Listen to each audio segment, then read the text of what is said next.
thing that you'll end up using a lot. It has a lot of implications for your project altogether. So we'll just go sort of line by line as to what's going on here. Of course, you could read more on the docs because there is more that is going on behind the scenes than just what we'll mention. First and foremost, we, of course, import the OS because Django works on any given operating system, Windows, Mac, and Linux. All of you guys see the exact same thing if you've done what we've done to this point. So you see we import OS, and then we have this variable named base dir that's set to this long string of what the heck is going on. All this does is gives us the path of where manage.py is, but more specifically the folder that is holding manage.py, which in our case is src. So it's that folder right there. Okay. So how I know this is, well, I know Python well, I know Django well, but how you can figure out where that directory is, that's this right here. So base dir just gives you, in my case, that, right? So your user might be different, and if you're on Windows, it's going to be different for sure. The slashes will be in a different direction. So the nice thing here is we know that Django knows where it is in the system. That's important, right? So we can do things relative to Django inside the entire project. That's pretty cool. And this base dir shows us that right off the beginning. And you know, you could print out what the base dir is too, if you were so inclined. You can print that out and just run the server again. Let's go ahead and run that server again. And what do you know? It actually prints out that directory for us, right? Just like I said, that's where it is. That's what it is. Cool. Next thing is the secret key. Every Django project has a secret key that's associated to it. They're always unique to that project, or at least they should be unique to that project. And you don't want to make it, you know, public in production because it could possibly lead to security leaks, and you don't want that. So just doing a couple changes is good. Okay. Next thing is debug. This is something that's very useful while you're learning or while you're developing. Both things. When you bring it into a live server, a live production environment, it's a real website with real people, real strangers using it, you're going to turn that to false. And that has some implications later. Allowed hosts, like domain names that are allowed. I'm not going to get into that right now. Installed apps, this is a cornerstone of Django. Installed apps, there's a bunch of them installed by default, which we'll go over later. But this is where you're going to build your apps. Like, you know, if you have a blog that you're creating, you would put it in installed apps. If you have products, a list of products that you have, you would put it in installed apps. That is, I mean, very core to Django.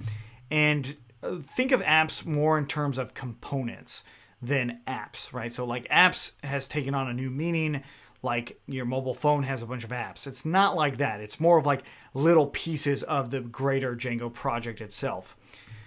Middleware, this is, I mean, there's a lot of things going on here, but it has to do with your requests and how requests are handled, and also how security is handled and stuff like that.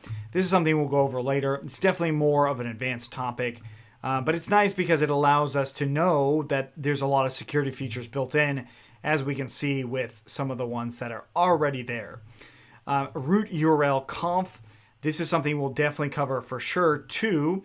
This is how Django knows how to route any given URL. You know, so like my server is running right now. So if I take a look at that running server, if I go to slash, you know, whatever, this is URLs. Like, so those things are automatically routed by default by Django. Something that's really cool as a built-in feature in there. The next thing is templates. You know, like Django renders out HTML templates. We're going to go over this a lot, but basically, like, where do we store them? How are they rendered? How do they work? All that stuff we'll go over later, but it's essentially the HTML page that gets rendered in Django. It's really cool. It's very useful, and it's definitely a common topic that we'll go over. The next thing is the WSGI application. This is how your server works. So the server goes through and uses this setting that's here. In some cases, you change it. In other cases, you just leave it as is. Next thing, databases. Django maps to databases really, really well. So MySQL, PostgreSQL, and a few others as well. Very easily maps to it. You just change your backend here, where it's located, and some of the other settings. You can go in the docs to see all of that. But by default, it has a SQLite 3 database already there, as you might see right there. That's pretty cool. Next thing is we have password validators. This just validates that passwords are good, or at least good to the current standards of what Django's found. We have some internationalization stuff. I'm going to skip that for now. And then finally, static files. Like, where do you store your images, your JavaScript, and your CSS? So, like, where do you store those things? Static files is something we'll absolutely talk about as well. But settings is kind of controlling all this, right? So it's pretty fundamental to how all of our Django project is running, and that's in our main configuration. I mean, that's it. That's it for settings. I mean, we will talk and use these things a lot more. But what I did want to mention is one last thing. One actual practical thing is that database thing. So we had this error here, and to run our database, we can run python manage.py migrate. So what this does is it actually syncs our settings, whatever settings we have, with our Django project and in whatever apps we have. We're going to go over this again for sure, but all this is this right here. So we've got db.sqlite 3. I just said, hey, database, make sure you and Django are hooked up and you're ready to start working.